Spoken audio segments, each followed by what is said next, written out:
It's 2023. I just started watching Hamza regularly. I'm hitting the gym with my friend, and my self-improvement journey is in full swing. It was a great time, to be honest. But if there were some things that I could go back and teach my younger self, especially when it comes to the gym, I would cover these few key points and emphasize the importance of them. So the first mistake is not committing to the bulk. I actually literally think that I got fatter by overcomplicating my diet instead of just committing to the bulk, keeping my diet simple, and training extremely hard. You see, maybe I'll put up one or two pictures of me back then, when I made those muscular gains, but you can see that I'm like extremely beefy. I have a belly and everything. And at this time, this is the time that I'm worrying the most about my diet. I was worrying about, all these oils. I'm like, I can't have oils.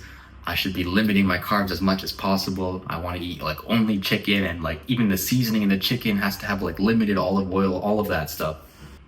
And yet, even looking back, like my progress during that time was much slower during that first bulk, even though I was going through the noob gains phase. Typically the noob gains phase is where you make the most progress you're ever going to make as fast as you can, right? Later it gets harder and harder. But back then, my progress was slower than it was on the second bulk. And my progress was also like I was becoming fatter too. I had much better gains and I stayed leaner on the second bulk than I did on the first one. And the reason for that is I just kept things simpler and I just worked harder. If I could go back in time and coach myself differently, I would just say, just commit to the bulk, keep your diet simple, don't overcomplicate things, don't make things hard for your mom, don't be requesting all these weird things. Just eat the rice and chicken, that's good enough. Commit to the bulk and train hard. Don't worry about all the, extra diet stuff, all the extra information that's just starting to come out. I think gym was starting to pick up as a trend, back then when COVID was just finishing up. There's a lot of information back then.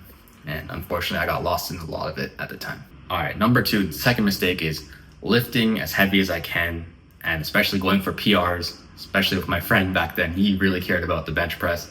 I did too. It was, it was a lot of fun to see progress on bench.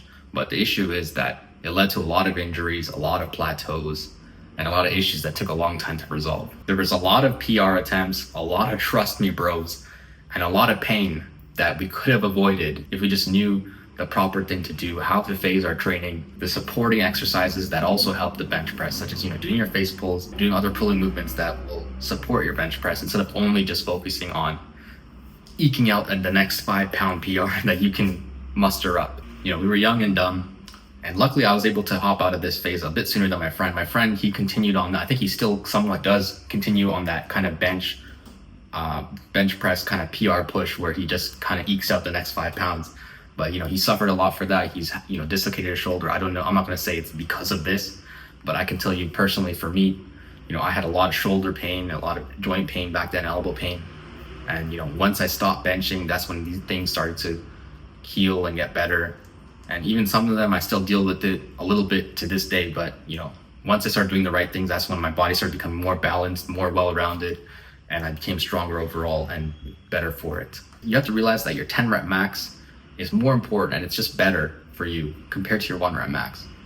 Unless you're literally trying to compete in a powerlifting competition, going for PRs is useless. Once in a while, you can use it to gauge your progress or, to finish off a phase of training. Like let's say you have a season of bulking and then at the end you test your PR. Okay, great. That's the time to do your PR. Outside of that, going for 1 rep maxes is not going to do anything except cause you injuries, cause you heartache, and cause you pain. Your 10 rep max is almost always going to be much more important, much more beneficial, much better gauge of your progress and how good you're doing in the gym. It's one of the most important things I would tell myself. Your 10 rep max and your 8 rep max, these numbers are much more important than your 1 rep max. And the last mistake that I made was overdoing isolation or accessory movements. So for me, I really liked seeing my biceps progress, and that felt like part of my identity. Like I think I have big biceps, bulging arms, and so I always wanted to see my biceps bigger than they were the day before. I always wanted to see them progressing. And so on pull days, I would always I'd always be thinking I got to save some energy to do biceps at the end, or I got to go extremely hand. And it felt like almost half the energy from pull day was dedicated to biceps. And I was doing lots of sets. Maybe I did like 6 to 8 sets per pull day, and it was a lot of effort and energy and attention going towards biceps. And it led to some elbow issues, and I think it also led to some overuse issues. I remember feeling a pulling sensation when I extended my arm like this.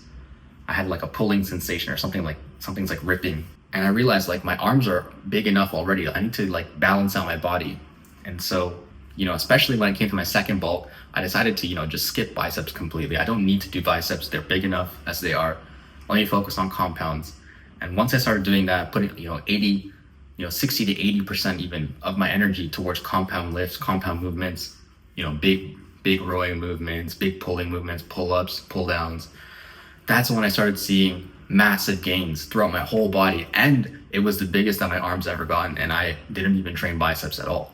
Doing isolation, doing accessory movements is a great way to hammer home some weak points, or if you're working towards, a very specific goal that you want to hit, that's a long-term goal that you want to have.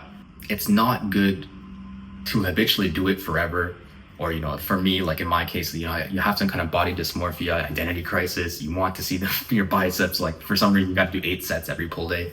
If you're a young guy with lots and lots of energy and lots of growth potential, you're committing to the bulk, the best thing you can do is just prioritize compound movements. Put 80%, 60 to 80% of your energy into compound movements. Train in high rep ranges, train close to failure. Your body is going to fill out, it's going to grow massively. You're going to build an absolute shit ton of muscle, and you're going to stay aesthetic as well. If you have a weak point, for example, for me on bench press, I noticed that I was failing near the top of the lockout. So, okay, that's a weak point on triceps. So, okay, I do triceps and I do it for power. So you have some specific weak point like that. You want to gel your shoulders. You don't want them to be like creaky. Do your face pulls. You have issues like that. You do accessories like that. You be smart about it, but you don't want to do it obsessively, compulsively, like the way I did with bicep. So yeah, just be smart about your training. Don't overdo things obsessively or compulsively, or because you feel like it's part of your identity, whatever it is. The more simplified and basic your training is, the more you can focus on your effort and just getting the results that you want. Anyways, guys, that's going to be the end of this video. I hope you liked it.